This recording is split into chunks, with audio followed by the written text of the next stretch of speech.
Hi, I'm Diane. Dayton. We're at the 24th annual Boscov's Berks Jazz Fest in Reading, Pennsylvania.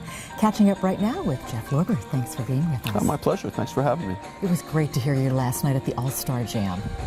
Yeah, this is I think my second time doing it. I'm not positive, but I definitely did it last year for sure. And you know, Chuck is a really good guy to organize this. A lot of festivals have jam sessions, but most of them are not organized, period. So you never know what's going to happen. Usually that doesn't work out so well, but that was a lot of fun. He put some nice combinations of musicians together. I think my favorite was the Cheltenham High School number, because it's very funny that two of the other performers on the bill we all came from the same high school near Philadelphia. Yeah, that was very cool to see the three of you up there. I mean, really, what a history, right? Yeah. Yeah. Well, you are working on an album with Chuck and with Everett, right? Right. Okay, tell me about that. Well, there's a lot of these packages out there, and I'm trying to remember exactly how this got put together. I think it was basically my idea somehow, and you know, I'm good friends with Chuck and Everett, and so we decided to do this thing. I think we started about 2 years ago, called it Jazz, Funk, and Soul, and we just kind of play all of our music together, and it's a good combination because, you know, we have Chuck on guitar, me on keyboards, and Everett on sax, and you know, our styles are pretty compatible but different too. So that adds some spice to it. And this record company, Shawnee Records, sort of approached us and asked us if we'd like to do a record for them, and we said, yeah, sure, that'd be great. I mean, you know, the music business the way it is, you know, it's when you get an opportunity like that, you want to take it, basically. Yeah. When is that supposed to come out? Well, we hope that it's coming out when they want it to, and we want it to. But it's pretty quick. But they want it done by the end of the month, which means it would come out in May. Oh wow! Okay. Real fast. Well, we got most of the work done. We still got a little ways to go, though. Yeah, that's good. Well, you also have a recording from the Bop session, right? Yeah, that's a whole other little project. What happened was last year when we did the Berks Bop performance, and it was really very, very inspired last year. I don't know what happened, but it was just some kind of special magic was in the air. And Chuck came up with the idea of doing a recording of that music with those musicians, and giving the money to charity. And I said, well, hey, I know a really good charity, because, you know, unfortunately, I was born with something called polycystic kidney disease, which runs in my family, and it affects a lot of people. Actually, 2 million worldwide, 600,000 in the U.S., and it leads to you know, renal failure, and causes people to have dialysis or sometimes die. And so there's a foundation out of Kansas that's called the PKDcure.org is the name of it, and they're a good little organization that's trying to foster awareness and raise money to you know, so doctors can find a cure for this disease. And you know, Chuck was up for that, and we got an incredible group of musicians. We got myself, Chuck, Eric Marienthal, Everett Harp, Rick Braun, Till Brunner, who's a fantastic trumpet player from Europe, and so yeah, and Harvey Mason on drums, and we made this record of basically very much like the music you heard the other night. Excellent, that's excellent. I love to watch you play. I love to watch the energy that you bring. What does it feel like to you to perform? Well, I've been doing it for a long time. I came from a musical family, and I started playing piano as a young kid. And you know, I'm just very grateful that I have a career in music. I mean, music is everything to me. I'm totally immersed in it 24 hours a day, and I'm just thinking about the stuff that I'm writing and the stuff that I'm playing, and just other music that I just love listening to.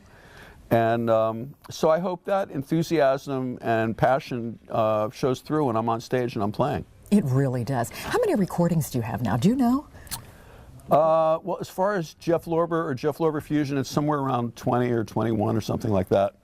But besides that, I work pretty much as much as I can full time to write and produce for other artists too. So so it's probably quite a few more than that. You know, there was a period between the late 80s, you know, I'd say '87 to '94, where I was really kind of very in demand as a session player in LA, working on a lot of pop records and R&B records, and not so much jazz records at that point. And I sort of actually gave up being an artist during that time. There was about a 8-year period of not making any Jeff Lorber records. I just worked on other people's records. You know, so I've had a chance to try some different things, but you know, obviously that period of time, if you go to allmusic.com online, you can see that there was a whole lot of activity in terms of me playing on a lot of people's records during that period of time. Jeff Lorber Fusion came about how? Well, it's funny because some people credit me with inventing fusion, which is very nice of them to do that. It's not really true, unfortunately. You know, in the early '70s, there was a lot of experimentation going on in jazz, and a lot of very talented artists such as Miles Davis and Weather Report, and Chick Corea, and Return to Forever, John McLaughlin. Anyway, we're doing some wonderful experimentation by taking jazz harmonies, you know, bebop solo ideas and jazz harmonies, and combining it with various other things like heavy metal, rock, and drumming, and the emergence of synthesizers. And but anyway, and I loved all that music. At the time, I was living in Portland, Oregon, and I had a band that I put together.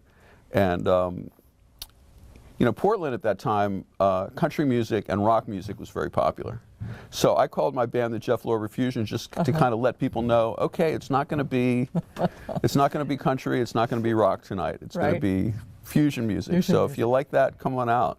And luckily, we did have a fairly successful career as a local act in the Pacific Northwest, and we were able to get a record deal and kind of turn that into a national status. Yeah, that's excellent. It's great, these collaborations that you can have with fellow musicians, isn't it? I mean, the way it stretches you and the way you grow and just what you can present to the world. Yeah, I mean, one of the very nice things about the music community in LA, you know, and much of which was up on stage last night, people like you know, Rick Braun, and you know, and myself, and you know, Brian Culbertson and Eric Marienthal, and Gary Novak is a great drummer, and you know, just you know, Paul Jackson Jr. There's a lot of studio musicians. I mean, everybody really is in it to have fun, make great music, and help each other out. It's very collaborative at all times. Everybody's working with everybody else, and everyone, you know, for the most part, I mean, there is a little bit of rivalry here and there maybe, but mostly we all want to see each other succeed, and it's a real positive spirit. Yeah, I agree, and it is like that at the festivals too. And the artists are very approachable to the people who attend as well. Well, yeah, John puts a great festival together. The chemistry's great, and we're all really happy to be here and kind of see all of our friends and play with our friends, and just because I think we're all sort of fans of each other. So when we hear, you know, Gerald Albright get up and play a great solo, or Rick or whoever, I mean, we're just, you know, cheering them on, and we're glad to hear them do it. Yeah, it's a lot of fun. Thank you so much for taking time today. Thank you, my pleasure. So glad you're back here at Berks Jazz Fest. Yeah, me too. And we're coming to you from the 24th annual Boscov's Berks Jazz Fest, Reading, Pennsylvania.